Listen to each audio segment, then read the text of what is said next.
وہ اب پوری طرح سے پہلے تو وہ آپ کے معیشت کے جو معاملات تھے اس پہ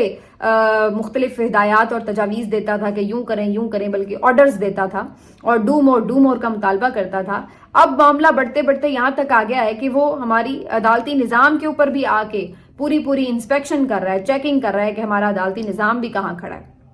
یہ الگ بات ہے کہ جس پستی میں ہم گرے ہوئے ہیں ہمیں یہ بھی ہم چاہ رہے ہیں کہ ٹھیک ہے ان کے اوپر ذرا دباؤ آئے تاکہ کم از کم عدالتی نظام بہتر تو ہو, ورنہ جدھر ہم اس کو لے کے جا رہے ہیں ہم نے تو عدالت کو اگر صحیح معنوں میں دیکھا جائے تو ختم کر دیا ہوا ہے. جو ہماری ایک اوپر اس وقت رولنگ کلاس ہے اس نے تو پکڑ کے کباڑا کر دیا ہوا ہے ساری آپ کے عدالتی نظام کا. تو دل میں جہاں کہیں برا لگتا ہے تو وہیں ہم مجبور بھی ہیں یہ دیکھنے پر کہ چلو کسی کے ہی کہنے پہ, شرم دلانے پر, کسی کے ڈنڈا اٹھانے پر, کسی وجہ سے ہی صحیح ہم اپنے ملک کا کچھ تو بہتر حال کر لیں. تو یہ اس وقت اس طرح کی ہم کیفیت سے دو چار ہیں. IMF نے جہاں آ کر چیف جسٹس صاحب سے ملاقات کی, ان سے ساری پوچھ گچھ کی ہے کہ جی کیا آپ لوگ کرتے پھر رہے ہیں, کس طرح ججز کی تعیناتیاں ہو رہی ہیں, کس طرح سے کیسز کو نمٹایا جا رہا ہے, کس طرح سے عدالتی نظام کام کر رہا ہے, کس طرح سے عدلیہ آزاد ہے یا پریشر میں ہے. ان تمام چیزوں پہ انہوں نے آ کر اپنی ایک ان سے ملاقات کی ہے. تو وہیں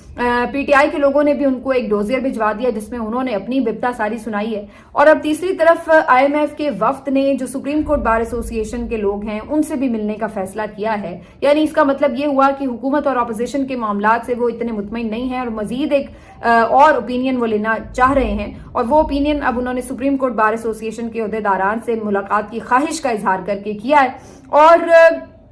اب سپریم کورٹ بار ایسوسی ایشن کے جو اس وقت صدر ہیں وہ عطا رؤف صاحب ہیں اور وہ آپ کو پتا ہے کہ وہ بالکل بھی پرو PTI تو نہیں ہے. ویسے تو ان کا تعلق JUIF سے بتایا جاتا ہے لیکن اس وقت وہ بالکل جس کو کہا جاتا ہے کہ حکمراں اتحاد کے مفادات کے امین بنے ہوئے ہیں. تو سیکرٹری جنرل جو ہیں اس سپریم کورٹ بار ایسوسی ایشن کے ان کا تعلق PTI سے, لیکن جو ان کے صدر ہیں وہ ادھر PTI سے تعلق نہیں رکھتے ہیں. اور انہوں نے ابھی جو حالیہ تعیناتیاں ہوئیں ہائی کورٹ میں, ٹرانسفر ہوئے, سینیورٹی کے مسئلے مسائل ہوئے, ان سب چیزوں کے اوپر انہوں نے پورا اس موجودہ سسٹم اور نظام کو, حکومت کو سپورٹ ہی کیا ہے. تو اس لیے ان سے تو مجھے کوئی ایسی امید نہیں ہے کہ وہ جا کے IMF کو بتائیں گے کہ واقعی پاکستان میں عدالتی نظام اس وقت کولیپس کر رہا ہے, بلکہ وہ تو بظاہر یہی کہیں گے کہ بہت اچھا نظام چل رہا ہے اور بڑی زبردست ترامیم ہوئی ہیں اور اس سے بڑا جو ہے وہ عدالتی نظام کو بڑی سپورٹ ملی ہے. تو اس لیے میں تو کوئی اس سے ملاقات سے بہت ہوپ فل نہیں ہوں, لیکن بہرحال جو PTI کا موقف ہے وہ بھی گیا ہے سامنے, تو دیکھنا ہوگا کہ اس سارے معاملے کے اوپر آگے کیا ہوتا ہے. اس کے ساتھ ساتھ ایک اور جو خبر ہے اسی پیرائے میں دیکھنے کی ضرورت ہے وہ یہ کہ انٹرنیشنل فیڈریشن آف جرنلسٹ کی صدر جو ہیں یہ بھی کل تشریف لا رہی ہیں اور یہ کل پارلیمنٹ ہاؤس کے باہر صحافیوں نے ایک احتجاج پلان کر رکھا ہے پیکا ایکٹ کے خلاف. تو یہ اس احتجاج میں شریک ہوں گی. جو اس وقت زبان بندی ہے میڈیا کی, جس طریقے سے اس وقت آپ کو پتا ہے کہ ایک سینسرشپ ہے, اس کے علاوہ جو ایک پیکا ایکٹ لا کر جس طریقے سے فریڈم آف ایکسپریشن کو دبانے کی کوشش ہے, ان تمام چیزوں کو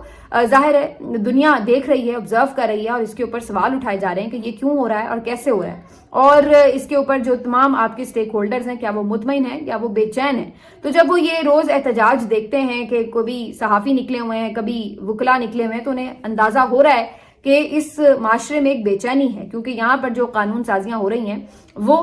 کسی خاص ایسا لگتا ہے کہ طبقے کے مفادات کے لیے, نہ کہ عام لوگوں کے مفادات کے لیے. تو اب یہ جو بات گھر میں تھی یہ پھیلتی پھیلتی باہر تک پہنچ چکی ہے اور ٹھیک ٹھاک طریقے سے پہنچ چکی ہے. اور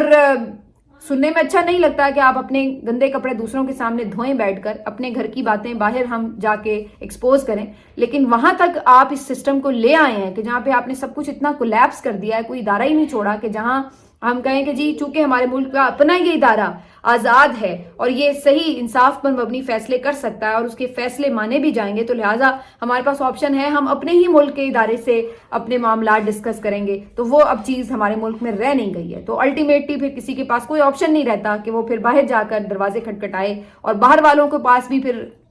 ظاہر ہے یہ چوائس ہوتی ہے کہ وہ آ کے اس کے اوپر پھر آواز اٹھاتے ہیں, کیونکہ وہ پیسے دیتے ہیں, کیونکہ وہ آپ کے معاملات کے اوپر نگرانی کرتے ہیں. تو پھر وہ دیکھتے ہیں کہ آپ بھی کیا یہاں پر اپنے ملک کی بہتری کے لیے کچھ کر رہے ہیں یا ملک کو خراب حالت میں لے کر جا رہے ہیں. تو اب یہ صحافی احتجاج کر رہے تھے, اچھا ہوتا آپ اسی وقت اس کے اوپر کوئی ایکشن لیتے, اس ایکٹ کو واپس لیتے, اس کے اوپر صحافیوں کے کنسرنز کو سنتے. ایسا نہیں ہوا. اینکرز ایسوسی ایشن کی طرف سے ایک درخواست گئی ہے اسلام آباد ہائی کورٹ میں, وہ بھی اٹھا کے اپنے فیوریٹ جج کے پاس لگا دی گئی ہے. اور مطلب یہ کہ اس کا بھی کچھ نہیں ہونا. اس کے علاوہ بھی میں ویسے صحافتی تنظیموں پر بھی حیران ہوں کہ ادروائز یہ صحافتی تنظیمیں شروع میں تو بڑا شور مچا رہی تھی کہ ہم بڑا احتجاج کریں گے، لیکن اس کے بعد حقیقت یہ ہے کہ ایک یا دو درخواستوں کے علاوہ جو آپ کی جوائنٹ ایکشن کمیٹی ہے صحافتی تنظیموں کی، اس کی طرف سے کوئی درخواست بھی دائر نہیں کی گئی اسپیکا ایکٹ کو چیلنج کرنے کے لیے. تو اسی سے آپ اندازہ لگا لیجئے کہ کتنے سیریس ہیں یہ لوگ اپنی آزادی کا جو گلا ہے اس کو دبنے کے اوپر، یا ان کو کوئی کتنا پریشانی ہے، کنسرن ہے. تو یہ اس وقت صورتحال ہے. یوں لگ رہا ہے کہ جتنی بھی آپ کے وہ لوگ، وہ تنظیمیں، وہ مزاحمتی آوازیں جو کہ اس پورے ظلم کے خلاف کھڑی ہو سکتی ہیں، وہ سب کمپرومائز ہو گئے ہیں، بزدل ہو گئے ہیں، یا پھر وہ خود مفادات کا سودا کر چکے ہیں کہ چلو جی ہمیں تو کچھ اس کے بدلے میں مل رہا ہے، اگر ہم خاموش ہو جائیں تو ہم اسی میں عافیت جانتے ہیں، لڑائی لڑ کے کیا ملنا ہے، پریشانیاں ہی ملنی ہیں، مشکلیں ہی ملنی ہیں، اس سے بہتر ہے کہ کوئی فائدہ حاصل کریں اور خاموش ہو جائیں. تو اس وقت اس طرح سے اوور آل جو آپ سمجھ لیجئے کہ سوسائٹی ہے وہ آپ کی کولیپس کر رہی ہے. تو یہ افسوسناک معاملات ہیں، لیکن یہ ہمیں ہوتے نظر آ رہے ہیں. اب یہ ظاہر ہے خاتون آئیں گی جو صدر ہیں، آ کے یہاں پہ احتجاج میں شرکت کریں گی، یہاں پہ جو پاکستانی صحافی انہیں اس سے متعلق اپڈیٹ کریں گے، بریفنگز دیں گے، تو یہ جا کر اس کے اوپر مزید بتائیں گی کہ جناب یہ اس وقت پاکستان کے جرنلسٹ کی صورتحال ہے. تو پھر آپ کیا بڑا نام روشن کر رہے ہیں. تو یعنی یہ جو رجیم ہے، یہ اس کی زندگی، وہ کہتے ہیں نا، اس کی زندگی نری شرمندگی ہی شرمندگی ہے، جو ہر جگہ پاکستان کو ذلیل کرا رہے ہیں کہ آپ کا ملک ایک ایسا ملک ہے جہاں کوئی رول آف لا نہیں ہے، جہاں پہ جمہوریت نہیں ہے، جہاں پہ آزادی اظہار رائے نہیں ہے، جہاں پر آپ کی عدلیہ نہیں ہے، آپ کا عدالتی نظام مفلوج ہو کر رہ گیا ہے، جہاں پر آپ کی پارلیمنٹ میں اغوا کر کے قانون سازیاں ہوتی ہیں، جہاں پر آپ کے پارلیمنٹیرینز کے گھروں پر چھاپے مارے جاتے ہیں، ان کے اوپر بے شمار بے حد و حساب مقدمات بنائے جاتے ہیں، ان کی گرفتاریاں ہوتی ہیں، ان کے بیوی بچوں کی گرفتاریاں ہوتی ہیں، ان کے گھروں میں توڑ پھوڑ ہوتی ہے. یہ آپ کے ملک کا ایک نقشہ ہے جو آپ باہر بنا کر اپنے آپ کو بھی ذلیل کروا رہے ہیں اور ملک کا نام بھی خراب کروا رہے ہیں. تو یہ ہے اس رجیم کی حقیقت، اور اس کے اوپر اب کھل کر آواز جو ہے وہ اٹھائی جا رہی ہے. آگے آپ ہمیں یہ دلاسے دیتے ہیں کہ نئی چیزیں تو بہتر ہو رہی ہیں، نہیں جی معیشت تو جو ہے وہ بہتری کی طرف جا رہی ہے. اب آپ کے اپنے چیئرمین نیب کی ایک سٹیٹمنٹ ہے کہ تقریباً 2500 کے قریب افراد جو سرمایہ کار ہیں، امیر ترین، وہ آپ کے ملک سے نکل کر بیرون ملک پیسے لے گئے ہیں. انہوں نے وہاں جا کے ہی انویسٹمنٹس کی ہیں، اپنے شہریت حاصل کی ہے، بیوی بچوں کو لے کر یہاں سے چلے گئے. تو وہ آپ کا انویسٹر جو آپ کے ملک میں انویسٹ کرتا، آپ کے ملک کی معیشت کا پہیہ چلتا، وہ یہاں سے مایوس ہو کر کے اس ملک میں کچھ نہیں رکھا، وہ یہاں سے چلا گیا ہمیشہ کے لیے. اور اسی طرح جو بیچارہ کوئی مزدور ہے، اس کو جہاں سے موقع ملتا ہے، اگر قانونی طریقے سے نہ صحیح تو غیر قانونی طریقے سے ہی ڈنکیاں لگا کر، کشتیوں میں جا کر، جان گنوا کر، جس طرح بھی لوگ ایسے لگ رہا ہے اس ملک سے بس راہ فرار چاہتے ہیں، بھاگنا چاہتے ہیں، اس طرح اپنی زندگی جو ہے وہ عام پاکستانی کی تنگ کر دی ہے. اور یہ ہم نہیں کہہ رہے، یہ خود آپ کے اعداد و شمار بتا رہے ہیں. ابھی یہ ٹرانسپیرنسی انٹرنیشنل کا جو ایک پرسیپشن ہے اس کا کرپشن کا، اس کے اعداد و شمار جو سامنے آئے ہیں، اس سے بھی ہمیں یہی پتہ چلا ہے کہ پچھلے 1 سال میں پاکستان مزید کرپٹ ملک بنا ہے، اس میں مزید کرپشن ہوئی ہے، اس کا سکور اور آگے بڑھا ہے، اور ہم ہمیشہ اور زیادہ کرپشن کی طرف جا رہے ہیں. کوئی ہم نے بہتری نہیں لے کے آئے اپنے سسٹم میں، لیکن ہمیں کہانیاں روز آ کے سنائی جاتی ہیں کہ جناب ہم تو بڑے یہاں پر ملک کی معیشت کو سنبھال کے بیٹھ گئے ہیں، بڑا کوئی روشن شروع ہونے لگا دور، اور پتہ نہیں اڑان پاکستان تو کون سا کیا دھماکہ. تو یہ اس وقت ہمیں جو ہے آپ کے جو اعداد و شمار ہیں وہ یہ بتاتے ہیں. اعداد و شمار کو جاننے کی ضرورت ہی نہیں ہے، باہر گلی میں جا کر آپ پوچھ لیجئے، آپ کو خود پتہ چل جائے گا کہ آپ کے ملک کے اس وقت حالات کیا ہیں. شیر افضل مروت صاحب کے حوالے سے جی ابھی جو معاملات ہیں وہ ٹھنڈے نہیں پڑے. کافی ایک بڑا گروہ ہے جو ان کا حمایتی بھی ہے، سوشل میڈیا پر بھی، پارٹی کے اندر بھی. اور ظاہری سی بات ہے کہ کوئی ایسی بری بات نہیں ہے جب آپ مل کر ایک جگہ پہ بیٹھے ہوتے ہیں، کام کرتے ہیں، اکٹھے کھاتے پیتے ہیں، دوستیاں ہوتی ہیں، تو آپ کے اندر ایک دوسرے کے لیے ظاہر ہے گنجائش ہوتی ہے، ایک دوسرے کے لیے دوستی کے، ہمدردی کے جذبات بھی ہوتے ہیں. تو بہت سے ایسے پی ٹی آئی کے رہنما ہیں جو سمجھتے ہیں کہ شیر افضل مروت صاحب کے ساتھ زیادتی ہو رہی ہے، یا کم از کم یہ ضرور سمجھتے ہیں کہ بے شک ان کی غلطی ہے لیکن اتنا سخت فیصلہ نہ کیا جائے، انہیں موقع دے دیا جائے. تو کم از کم ان کی کوشش ضرور ہے کہ اس بارے میں خان صاحب سے ایک دفعہ بات کی جائے. آج علی امین گنڈا پور صاحب کی بھی ملاقات عمران خان صاحب کے ساتھ، کچھ لوگ یہ بھی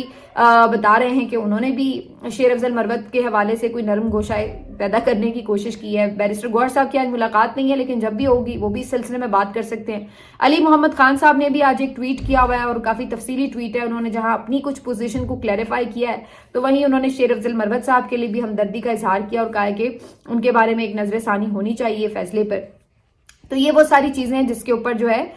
بات بھی ہو رہی ہے، اور دوبارہ سے کچھ لوگ ہیں جو چاہتے ہیں کہ شیر افضل مروت کو ایک موقع اور ملنا چاہیے۔ بہرحال فیصلہ تو الٹیمیٹلی عمران خان صاحب کا ہے، لیکن میرا خیال ہے خان صاحب کافی زیادہ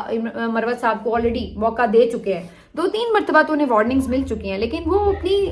اس سے باز ہی نہیں آ رہے۔ اپنی جو ان کا انداز ہے سیاست کا، بات کرنے کا، جس طریقے سے وہ کانٹروورشل سٹیٹمنٹس دیتے ہیں، تو وہ اپنی حرکتوں سے باز نہیں آ رہے۔ مجھے لگتا ہے کہ اس دفعہ ان کی واپسی تھوڑی مشکل ہو جائے گی،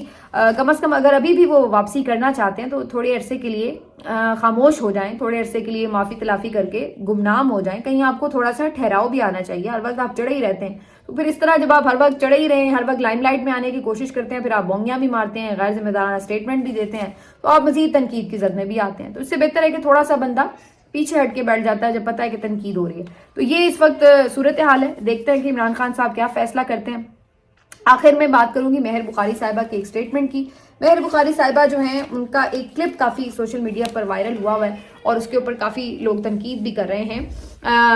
فیصل چودھری صاحب جو عمران خان صاحب کے وکیل ہیں، وہ ان کے گیسٹ ہیں اور دونوں اس میں بات کر رہے ہیں رول آف لا کے ٹاپک کے اوپر۔ اور جب فیصل چودھری صاحب یہ کہتے ہیں اس کلپ میں کہ جی آپ کو ملک میں رول آف لا لے کر آنا ہے، تو مہر بخاری صاحبہ کہتی ہیں کہ رول آف لا کا آپ نے کیا کرنا ہے اگر ہم ڈیفالٹ ہی کر جائیں گے، اس کا کیا ہم نے اچار ڈالنا ہے۔ اور اس کے بعد پھر آگے فیصل چودھری صاحب اپنی بات کو انسسٹ کرتے ہیں کہ رول آف لا ملک میں لائے بغیر آپ کا ملک نارمل نہیں ہو سکتا، وغیرہ وغیرہ۔ اب یہ جو کلپ ہے یہ میرے لیے کافی حیرت کا باعث تھا کہ مہر بخاری صاحبہ ادروائز میں سمجھتی ہوں کہ اچھی جرنلسٹ ہیں، میں ان کی رسپیکٹ کرتی ہوں، اور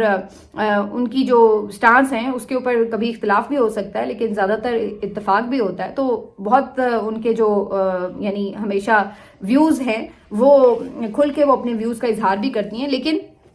ان کا یہ جو سٹیٹمنٹ تھا یہ کافی میرے لیے تو حیران کن تھا کہ وہ اتنی سمجھدار جرنلسٹ ہونے کے باوجود کیسے اس طرح کا سٹیٹمنٹ جو ہے وہ دے سکتی ہیں۔ یعنی آپ کیسے یہ کہہ سکتے ہیں کہ ملک میں رول آف لا کا ہم نے اچار ڈالنا ہے اگر ملک ڈیفالٹ کر جائے۔ پہلی بات تو یہ تو لاجک ہی غلط ہے کہ ملک ڈیفالٹ کر ہی نہیں سکتا اگر اس میں رول آف لا ہو۔ رول آف لا جو ہے اگر کہیں کسی ملک میں ہو تو وہ تو پھر ترقی اور خوشحالی کا راستہ ہے۔ یہ کیسے ممکن ہے کہ کسی ملک میں رول آف لا ہے، جزا اور سزا کا صحیح نظام ہے، وہاں پہ کرپشن نہیں ہونے دی جا رہی، وہاں پر آپ کے لیے اچھے مواقع ہیں، امن و امان ہے، رول آف لا ہے، تو وہاں پر تو سرمایہ کاری بڑھے گی، وہاں پہ معیشت ترقی کرے گی۔ یہ کیسے ممکن ہے کہ کہیں پہ رول آف لا ہو اور وہاں پر آپ ڈیفالٹ کر جائیں؟ تو معیشت تو ترقی ہی وہاں پہ کرے گی جہاں پر آپ کے رول آف لا ہوگا۔ تو یہ تو مجھے ان کی لاجک ہی سمجھ نہیں آئی۔ ممکن ہے کہ وہ اپنی بات کو کسی اور جگہ ایکسپلین کر دیں، لیکن بہرحال اس کے بعد وہ کافی تنقید کی زد میں آئی ہوئی ہیں، اور بہت سے لوگ تو یہ کہہ رہے ہیں کہ جی چونکہ ان کے ہسبینڈ کاشف عباسی صاحب کو حال ہی میں ابھی آف ایئر کر دیا گیا ہے ان کے پروگرام سے، تو انڈر پریشر تو ہیں جرنلسٹ، تو اس لیے بعض اوقات جو جرنلسٹ ہیں وہ انڈر پریشر آ کے بعض اوقات ایسا بھی کوئی موقف لینے پہ مجبور ہو جاتے ہیں جو کہ شاید وہ دل سے آپٹ نہیں کر رہے ہوتے۔ میں نہیں سمجھتی کہ مہر بخاری صاحبہ کوئی اتنی کمزور جرنلسٹ ہیں کہ ان کو کوئی پریشر ڈال کر جو ہے وہ اس طرح کی کوئی سٹیٹمنٹ جو وہ نہیں دینا چاہتی وہ بھی دلوا لے۔ ممکن ہے کہ انہیں احساس نہ ہوا ہو یہ بات کہتے ہوئے کہ وہ کیا بات کہہ رہی ہیں، یا ممکن ہے کہ ان کے پاس اپنی بات کے لیے کوئی آرگیومنٹس بھی ہوں، لیکن بہرحال میرے لیے یہ بات کافی حیران کن تھی، اور میں یہ سمجھتی ہوں یہ کچھ اس سے ملتی جلتی بات تھی کہ بھائی کرپشن ہوتی ہے، اور کرپشن جو ہے اس کو وہ رہے بھی تو کوئی بات نہیں، ملک آگے چلتا رہتا ہے۔ تو یہ بعض اوقات ہم اس طرح کی چیزوں کو جیسے وہ کر لیتے ہیں، تھوڑا لائٹر لے لیتے ہیں کہ جی کوئی بات نہیں، بس ملک میں معیشت جو ہے وہ بہتر ہونی چاہیے، بھلے آپ کی جو باقی ویلیوز ہیں وہ اس طرح سے نہ ہوں۔ رول آف لا جو ہے وہ تو بالکل میں سمجھتی ہوں ایک بیسک ستون ہے، اس کے بغیر کیسے آپ کا ملک چل سکتا ہے۔ ہم پہنچے اس حال میں اس لیے ہوئے ہیں کیونکہ رول آف لا نہیں ہے۔ اربوں کے قرضے لوگ معاف کروا جاتے ہیں، اربوں کے غبن جو ہیں، گھپلے جو ہیں، ان کے اوپر کسی کو سزا نہیں ملتی۔ آپ کی جو بیوروکریسی ہے وہ گھٹنوں گھٹنوں کرپشن میں لدی پڑی ہے، اور ہم یہ کہنے چلے ہیں کہ جی اگر رول آف لا نہ بھی ہوگا تو پھر بھی ہماری معیشت سنبھل جائے گی۔ کیسے سنبھلے گی جناب؟ تو یہ جو صورتحال ہے بس اس طرح سے ہے کچھ۔ بہرحال ملتے ہیں آپ سے اگلے ویلاگ میں، اپنا خیال رکھیے، اللہ۔